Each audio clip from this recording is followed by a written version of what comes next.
খুন হলো, এই ব্যক্তি যদি খুনের শিকার না হতো তাহলে সে কি আরো কিছুদিন বাঁচত কিনা?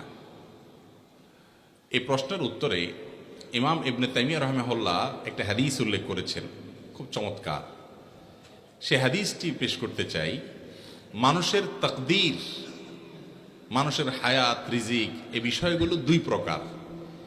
একটা আছে চূড়ান্ত, একটা আছে অচূড়ান্ত। চূড়ান্ত যেটা,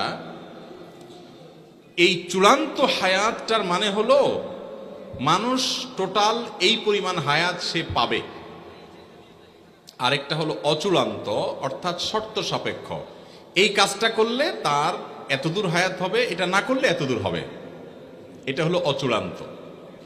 কোনো মানুষ যদি কারোর হাতে খুন হয়, মারা যায়, এই লোকটা তার হায়াত এতটুকুই ছিল যে খুন হয়ে গেছে, নাকি আরো কিছুদিন ছিল, খুনি খুন করে বেচারাকে হায়াতটা কমায় দিছে?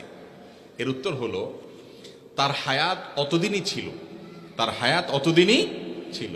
এখন প্রশ্ন হবে, তাহলে খুনির দোষটা কি? তার হায়াত শেষ হয়ে গেছে, তার দুনিয়া থেকে যাইতে সে আরো সহযোগিতা না করলো, টাইম তো শেষ, তার তো যাইতেই হবে। তাহলে তারে খুন করে তার টাইম অনুযায়ী যাওয়ার পথটা সুগম করে দিছে, এমন কি দোষ করছে সে? ব্যাপারটা এরকম হয় না? দীর্ঘ আলোচনা করার সুযোগ নাই, শুধু এটুকু বলি, খুনিকে আল্লাহ রাব্বুল আলামিন শাস্তি দিবেন এই জন্য যে তার হায়াত শেষ না শুরু, এটা নিয়ে তো তোমার দায়িত্ব নেই। তোমার কোনো দায়িত্ব, তোমার তো আল্লাহ মালাকুল মউত বানায় নাই, বানাইছে? তুমি অন্য মানুষের হক রক্ষা করবে, কারোর জীবন যেন বিপন্ন না হয় সেই জন্য দায়িত্বশীল থাকবে। তুমি সেটা করো নাই, তোমার নিজের রাগের মাথায় হোক, ক্ষোভের মাথায় হোক, যেভাবে হোক, পাপের পথ, নিষিদ্ধ পথ তুমি গিয়েছো, সেজন্য তোমার শাস্তি হবে। আর ওই ব্যক্তির যে মৃত্যু হয়েছে, সেই মৃত্যুটা সময় মতো হয়েছে কিনা, আর সে বাঁচত কিনা, এ বিষয়ে বলতে গিয়ে একটা হাদিস বলছিলাম।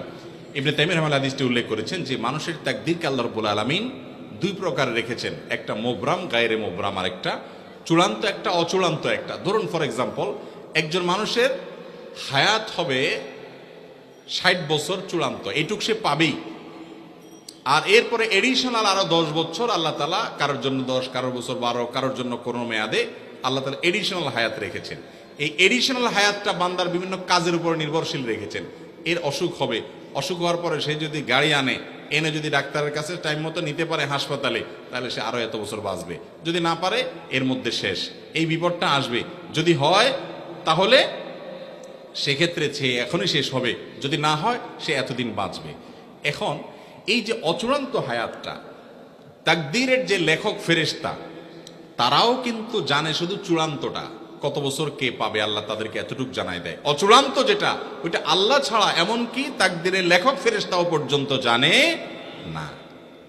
কিন্তু এই যে চূড়ান্ত অচূড়ান্ত বলছি, ওটা আমাদের দৃষ্টিকোণ থেকে, আমাদের দিক থেকে, এই দিক থেকে যখন তাকাবেন, আল্লাহ রাব্বুল আলামিনের কাছে অচূড়ান্ত বলতে কোনো কিছু, বান্দার যোগ বিয়োগ করে, প্লাস মাইনাস করে কি হবে না হবে, গাড়ি টাইম মতো আসবে কিনা, ডাক্তার টাইম মতো আসবে কিনা, এই লোক খুন করবে কিনা, খুন করতে গিয়ে খুন হয়ে যাবে কিনা, নাকি বেঁচে যাবে, কি হবে, কোথায় গিয়ে দাঁড়াবে, তার টোটাল ফিগার কি দাঁড়াবে, তার সব কিছু আল্লাহ তাআলার কাছে জানা আছে।